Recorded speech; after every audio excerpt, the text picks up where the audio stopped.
2015 నూతన ఆంగ్ల సంవత్సరానికి స్వాగతం సుస్వాగతం. సింహరాశి జాతకులందరికీ నూతన ఆంగ్ల సంవత్సర సందర్భంగా శుభాకాంక్షలు. సింహరాశిలో జన్మించిన జాతకులకి ఈ 2015 జనవరి నెలలో ఒక 35% వ్యతిరేకతలు, 65% అనుకూలతలు ఉన్నాయి. అయితే 35% వ్యతిరేకతలు ఉన్నప్పటికీ కూడా ఏదో ప్రకారంగా ముందుకు వెళ్ళడానికి అవకాశాలు ఉంటూ ఉంటాయి పరిహారాల ద్వారా. కనుక పరిహారాలపైన ఎక్కువ ఆసక్తి చూపడానికే ప్రయత్నం చేయండి. సహజంగా జనవరి నెల వచ్చింది అంటే భోగి పండుగ, సంక్రాంతి పండుగ వస్తుంటాయి. పిండి వంటలు చేసుకుంటుంటారు. ఈ సంవత్సరం 2015 జనవరి నెల సంక్రాంతి పండుగ జనవరి 15 వచ్చింది. 14వ తేదీ భోగి పండుగ. కనుక 14, 15 రెండు తేదీలలో కూడా సింహరాశి జాతకులు తీపి పదార్థాలను ఎక్కువగా తినవద్దు. మోతాదు తగ్గించండి. ఎప్పుడూ తినేదానికంటే కూడా తగ్గించండి. ఎడుతిరిగి రేట్లు చాలా మించిపోతున్నాయి కనుక తినేవారి సంఖ్య కూడా తగ్గిపోతుంది. అయినప్పటికీ పండగ వాతావరణం కనుక తీపిని తగ్గించి మాత్రమే తినండి 14, 15 రెండు రోజుల్లో. అలాగే 21వ తేదీ, 23వ తేదీ, 29వ తేదీ 3 తేదీల్లో కూడా ప్రయాణం చేసే సమయంలో దూర ప్రాంత ప్రయాణాలలో ఒంటరిగా కాకుండా మరొక వ్యక్తితో కలిసి వెళ్ళటానికే ప్రయత్నం చేయండి. ఇక ఒంటరిగా వెళ్ళాలి అనుకున్నప్పుడు ఏమిటి మార్గం అంటే మీ ప్రక్కన ఎవరైతే కూర్చుంటారో వారితో సంభాషిస్తూ కనీసం వారితో మీ ఇంట్లో ఉండేటువంటి మీ కుటుంబ సభ్యులతో ఫోన్లో కలిపి పలానా వెంకట్రావు అనే వ్యక్తి నా పక్కన కూర్చున్నాడు కనుక ప్రయాణం సాగేంతకాలం తోడుగా ఉంటాడు అని కొంత స్నేహిత భావాన్ని కుటుంబ సభ్యులతో కూడా పంచుకోవటానికి ప్రయత్నం అంటూ చేయండి. ఒంటరి ప్రయాణం అభిలషణీయం కాదని కూడా తెలుసుకోవాలి సింహరాశి జాతకులు 2015 జనవరి నెలలో. ఇక 2వ సోమవారం, 4వ సోమవారం అంటే 12వ తేదీ, 26వ తేదీ ఈ 2 రోజుల్లో కూడా మధ్యాహ్నం భోంచేసిన తర్వాత తప్పకుండా విశ్రాంతి తీసుకోండి. ఎంత పెద్ద ఉద్యోగం చేస్తున్నా, ఎంత చిన్న ఉద్యోగం చేస్తున్నా కనీసం 24 నిమిషాలు భోజనం తర్వాత విశ్రాంతి తీసుకోండి. ఆ విశ్రాంతి తీసుకునే సమయంలో నిద్రపోవాల్సిన అవసరం లేదండి. కేవలం చక్కగా మౌనం వహించండి. అదే మీకు అధిక విశ్రాంతినిస్తుంది. ఇది 12వ తేదీ, 26వ తేదీ ఈ 2 రోజుల్లో ఆ జాగ్రత్తలు తీసుకోండి. అలాగే 1వ బుధవారం అంటే 7వ తేదీ, 2వ శుక్రవారం అంటే 9వ తేదీ, 4వ శనివారం అంటే 24వ తేదీ తేదీల ప్రకారం అయితే 7వ తేదీ, 9వ తేదీ, 24వ తేదీ ఈ 3 రోజుల్లో కూడా కలహాలకు దూరంగా ఉండండి. కలహాలు మాట్లాడేటువంటి వ్యక్తులతో ఆ 3 రోజులు తారసపడకండి.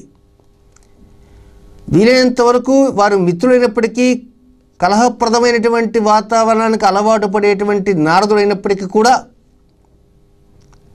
ఆ 3 రోజుల్లో అర్జెంటుగా పని ఉందని చెప్పి తప్పించుకోవడానికే ప్రయత్నం అంటూ చేయండి సింహరాశి జాతకులు. ఇక మఘా నక్షత్రంలో జన్మించినటువంటి జాతకులకి ఈ నెలలో వచ్చేటువంటి ఆరోపణల్ని పట్టించుకోరు, విమర్శల్ని అసలు పట్టించుకోరు.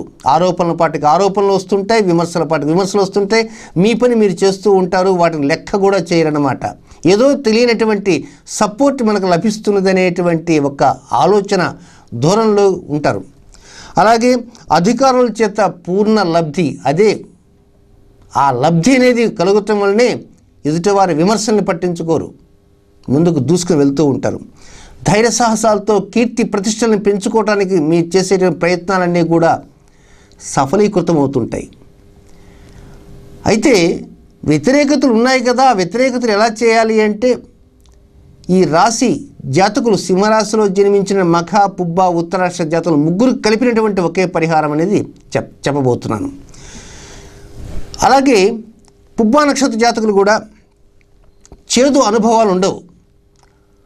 ఎక్కడైనా చేదు అనుభవాలు ఉన్నప్పటికీ కూడా వెంటనే ముందు చేదు అనుభవం ఎదురైనప్పటికీ అది వెంటనే అది తీపి అనుభవంగా మారిపోతుంది.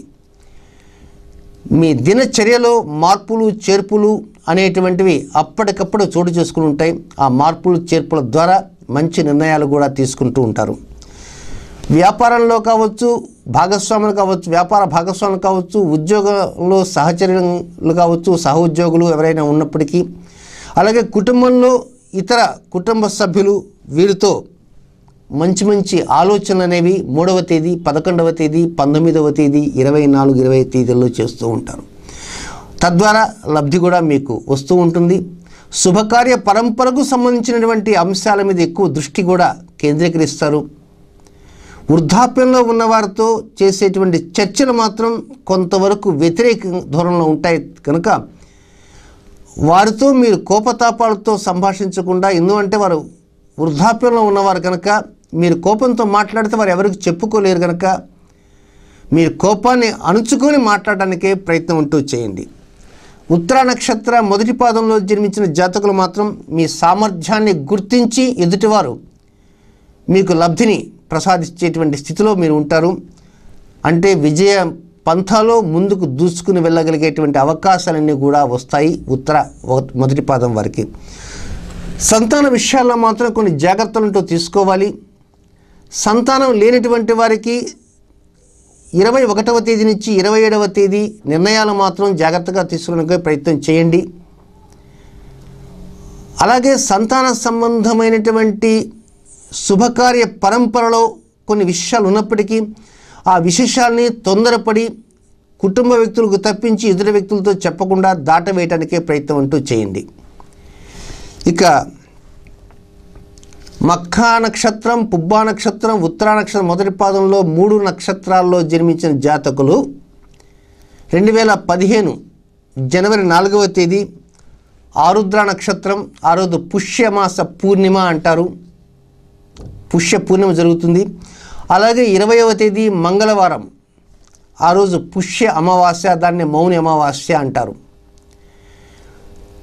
4వ తేదీ ఆదివారం, ఆ రోజును ఆరుద్ర నక్షత్రం కనుక ఆ రోజు సాయంత్రం రాహుకాలంలో కంపల్సరీగా 90 నిమిషాల పాటు మౌనం పాటించండి.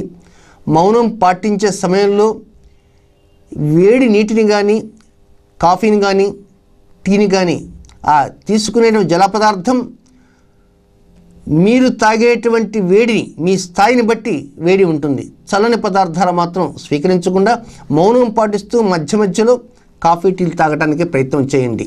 మరీ ఎక్కువగా తాగకపోయినా కనీసం చిన్నపాటి డోస్ 1-2 సార్లు కాఫీ తాగండి మధ్యలో.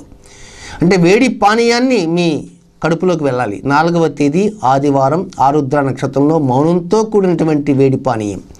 ఇక 20వ తేదీ మంగళవారం, ఆ రోజున పుష్య అమావాస్య, దాన్నే మౌని అమావాస్య అంటారు. ఆ రోజున సముద్ర స్నానాలకి మన దక్షిణ భారతదేశంలో అలవాటు ఉంది, అలాగే ఉత్తర భారతంలో కూడా అలవాటు ఉంది. మౌని అమావాస్య సముద్ర స్నానాలు చేసే అలవాటు ఉంటుంది కనుక ఆ సముద్ర స్నానాలు చేసేటువంటి వారు మాత్రం కొన్ని జాగ్రత్తలు తీసుకుంటూ ఉండాలి. ఆ సముద్ర స్నానానికి కనుక ఒకవేళ వెళితే తప్పకుండా ఆ రోజున మధ్యాహ్నం 12 గంటల లోపలనే సముద్ర స్నానం చేయడానికి ప్రయత్నం చేయండి. విధి లేనటువంటి పరిస్థితుల్లో సమయం దాటితే మాత్రం నిమ్మకాయను దగ్గర ఉంచుకొని ఆ వాసన చూడటానికే ప్రయత్నం అంటూ చేయండి. ఇది సింహరాశి వారికి మాత్రమే పరిమితమని గుర్తుంచుకోండి.